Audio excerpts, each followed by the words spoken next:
You. Thank you. Hotel accommodations provided by Le Méridien Chicago, offering contemporary European elegance in the heart of Chicago's Gold Coast.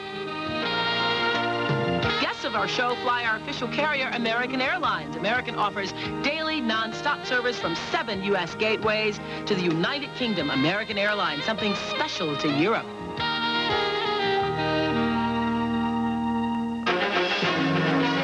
It's Boston at Toronto, tonight at 8:30 on ATV.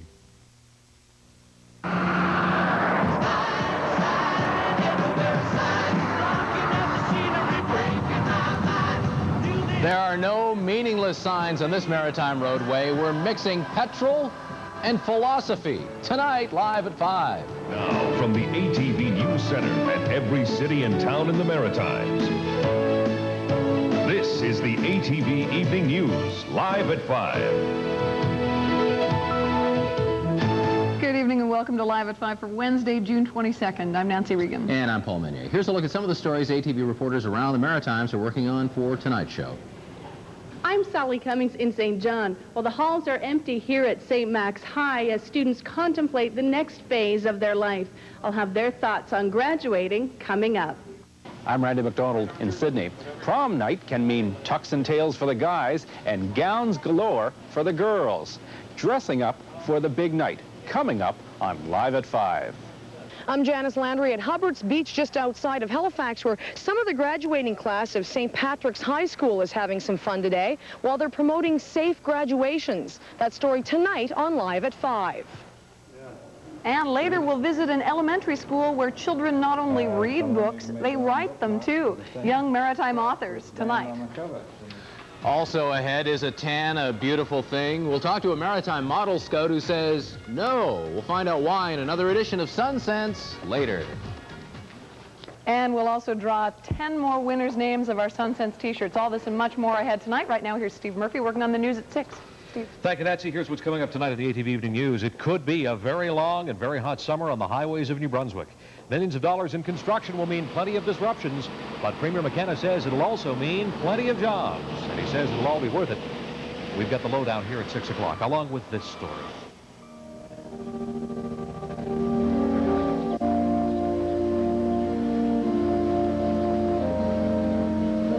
A sad goodbye to a police officer today, brutally gunned down in the line of duty. We'll have more as thousands pay their last respects to Toronto Constable Todd Bayless. An event that brings back some terrifying memories for one maritime police officer. His story at 6 o'clock. Also tonight, while the politicians in Nova Scotia argue over the nuts and bolts of the upcoming casino experiment, others worry about the social costs. You know, we've heard plenty of potentially big buck stories to be made from the licensing of casinos, but there's also a price to be paid. We weigh the price of gambling tonight at 6 o'clock. Right now, the maritime weather forecast, always a gamble of sorts, with Steve Wiggins. Steve. Thanks, Steve. Tonight we'll see a few clouds with a chance of an isolated shower, and tomorrow a mix of sun and cloud, warmer temperatures, and maybe an afternoon shower. The complete weather forecast later in the show. Steve. Okay, the weather at 5:30 at 6 o'clock, all the day's top stories, including the latest for those who are looking to borrow money for a new home or anything else. You'll be paying more now that interest rates are up. The rates haven't been this high in about a year and a half. Tonight, find out how maritimers are handling the news. Also, some good advice about what you should do if you need to borrow or invest. More at 6 o'clock. Right now, back to Live at 5 with Paul and Nancy. Thank you, Steve. And first at 5 tonight, all the exams have been written and the final grades are about to be posted. It is graduation time, not only from school, but also, I guess you could say, from youth to early adulthood. The class of '94 is ready to make their final march. ATV's Sally Cummings joins us now from St. John, where she met up with grads from St. Malachy's High School today. Sally. Well, this morning, Nancy, a tired-looking group of grade 12s from St. Max had just gotten back from their all-night safe grad party at Magic Mountain in Moncton. And for them, this is a week of reflection and anticipation. Rough night last night? Today, the class of '94 looked pretty worn out. It's been an exciting and exhausting year. Finally, I have graduated. That's my thought. I'm sort of going to miss it, and I'm sort of not. Yeah, I've been waiting to get out, but next year it's not going to be the same. Graduates have mixed feelings about moving on. Nice pants, Miss P. That was one of our coaches. She put her pants on backwards one day. So there's just like all different jokes. At the end, I just finished off by saying, no words can describe what we've learned, shared, and experienced. The yearbooks finally arrived. There's not much time left to trade signatures and final jibes. And there's a certain sense of nostalgia as we end another year, because we're looking at a new crop of students. For them, it's 3 years of their life gone. For me, it's the beginning of another 3 years with another group of kids. So it's time to look to the future and new challenges ahead. I'm going into arts, actually, so I'm trying to leave like as many doors open as I can. They look to their future a little bit more than we did, and they know that there's a lot more calculating and a lot more planning that has to go involved. It's pretty hard, very hard to find a job these days, you know, in whatever field you're trying to go into, but who knows, in 5 or 6, 7 years' time when we all finish university, that situation might change. So. Oh, I'm glad it's here. What are the pros and cons for moving on? You're a rookie all over again. You have to learn all the new steps. This year, like, it was just a breeze. You getting a ride home? But they're thankful they're leaving with better opportunities than their parents had. They do see the importance of graduating, for one thing. I haven't had the opportunity to graduate, but I wish I was given that opportunity. But, you know, big families, and it was hard. Now, about 195 students will be graduating from St. Max a week from tonight. Paul? Pretty exciting stuff, a really exciting time for the kids. And I understand a little something special this year for the St. Max grads, huh? Well, this graduating class is lucky because they'll be having their graduation ceremonies at the newly renovated Imperial Theater, and it's the first class to have an opportunity to do so. So, some exciting night for them. Very impressive, Sally. Going out in style, you could say. That's right. Thanks, Sally. Nance?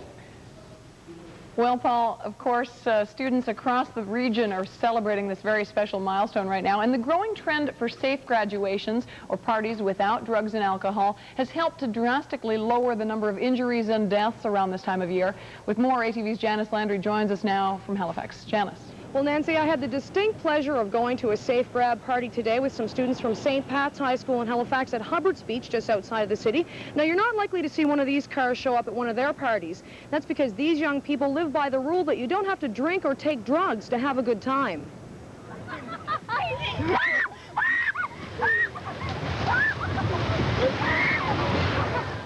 Just some good, clean, and cold fun, that's for sure. Graduation fun without drugs and alcohol. A safe grad party organized by the students themselves. We're really concerned about like drinking and driving, drinking, it's usually related to teenagers, around grad time, and we really think that, we can have a good time, beach party, barbecue, without really having to have drugs or alcohol. It's just a good time without alcohol. The initiative has really come from the students themselves. Students came around the staff canvassing who was willing to supervise them, but it's their own organization, and they're really delighted to be able to do that. In terms of just the percentage of young people involved in injury or death because of graduation time, are we down, up? How are we doing? In Nova Scotia, we've had 8 straight tragedy-free graduations, and hopefully this month we will have number 9. I'm doing that for Italy! Is it hard to convince young people to come out to that kind of a party? No, not really. It's harder to get people to a party where there isn't drugs and alcohol, because I know people that drink and drive, and it petrifies me to think that they can actually go out there and think they're okay when they're really not. It doesn't affect me.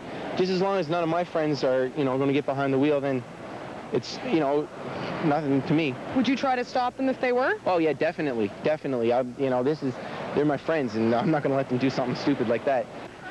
Once in the whole year that everybody's going to be at the same party, that all your friends that you went through 3 years of high school, and me and Allie have been together since primary, so I mean, it's all over, so I'm just going to go out with a bang. A safe one. A safe one, though, yeah.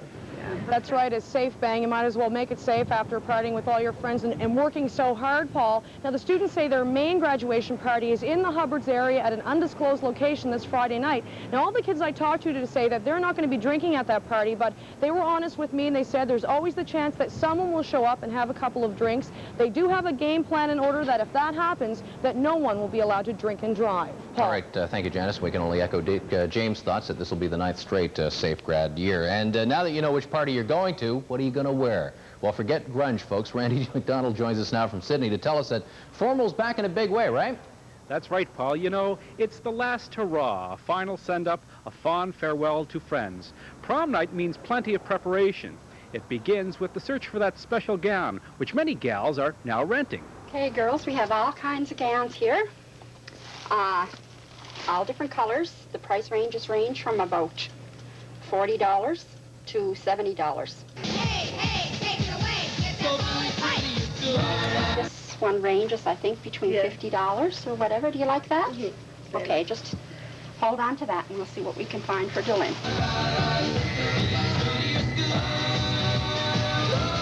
The rental is the way to go. Most kids, when they see what their friends have who've had rentals before and see the style of them, how nice they are, how much they can get for their money, they're pleased. I don't see the point in going out and buy expensive gowns when you get them for cheaper. You only use them for one night anyway. We buy new gowns from people who go out of business or are selling off some of their inventory, but most of the time we make them ourselves, so they're brand new. Of course, it's not only the gals who like to get decked out on prom night. Lots of guys head straight for the tuxedo rental shop, and when they emerge from the fitting rooms, well, watch out. What do you think? Worth every cent. How handsome. When they do well for 12 years in school, it's nice to see them have a good evening. I have to look good. I mean, it's the tradition, I guess, to dress really formal. Hey, here you go, Michael, for your tuxedo for the big night, your shirt and your shoes, your vest. We'll rent approximately 1,500 tuxes this year. The guys, how do they feel about all this dressing up? Some of them don't seem too bad, and others, they don't like it at all.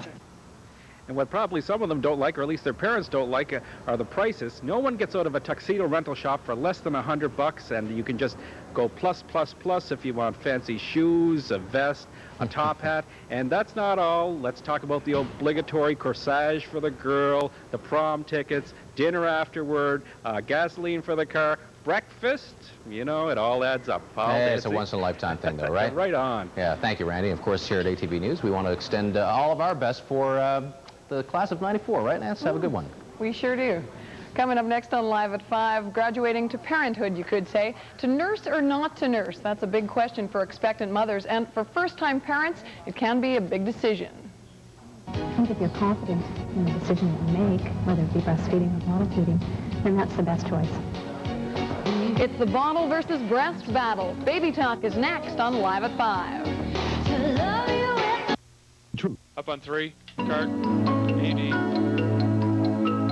stand by 1, and dissolve to 1, 1's out. And welcome back to the midweek edition of Live at 5. Got an update now for a story we told you about yesterday. Dozens of angry parents gathered with their children today for a meeting of the Halifax County Bedford District School Board. They're trying to stop the school board from cutting the time primary students spend in class. Don't take my education away. I want to learn. But the parents and the kids didn't get what they wanted. The school board decided today not to deal with the issue until next Tuesday's meeting, and that made the parents angry. There's so many gray areas, and they don't want to clarify anything. They don't want to be accountable for anything or to anyone. And that's why they didn't allow us to speak today, because they don't want to be accountable. The parents say they won't give up. They're planning a strategy meeting for this Friday night at 7:30 at Harry R. Hamilton School in Middle Sackville. Nancy? Thank you, Paul. We're back on the Baby Talk beat now, and tonight we're going to examine a crucial issue for many expectant moms: to nurse or bottle feed. This is only one of many questions that has to be answered before the baby arrives, but it's definitely one of the most pressing. ATV's mom-to-be, Star Dobson, now with all the information you need to make an educated decision.